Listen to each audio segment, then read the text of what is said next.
Loads, puro taba yan, kolesterol. Ah, kasi nga, kaya ganun, naniniwala kayo na masama yung kolesterol dahil mga ugok kayo.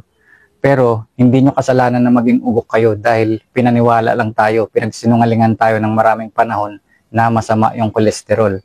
Pero ngayon nga, tinuturo na sa inyo na hindi masama yung kolesterol. Pero ayaw nyo pa rin maniwala, doon na kayo tunay na ugok. Dahil yung kolesterol ay kailangan ng ating katawan. Yan ang pinakakailangan para mag-function siya ng mabuti, tsaka yung utak natin mag-function ng mabuti. Kaya nga hindi nila ako maintindihan kasi yung utak nila lumiit na ng lumiit, kinain na ng sugar. Hindi kolesterol ang pinakakalabang. Ang pinakakalaban kundi makinakain nilang sugary shit, kagaya ng malamang ng kanin, tinapay, noodles, processed food, sugary drink. Kaya nga ngayon nagiging paborito ko na tong bacon na may egg na nilalagyan ko ng sabaw.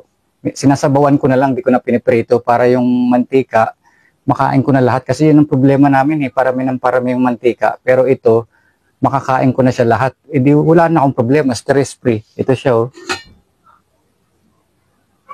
bacon, nilaga, tapos lagyan mo lang ng salt, tapos basagan mo ng itlog. Ganun lang kasimple.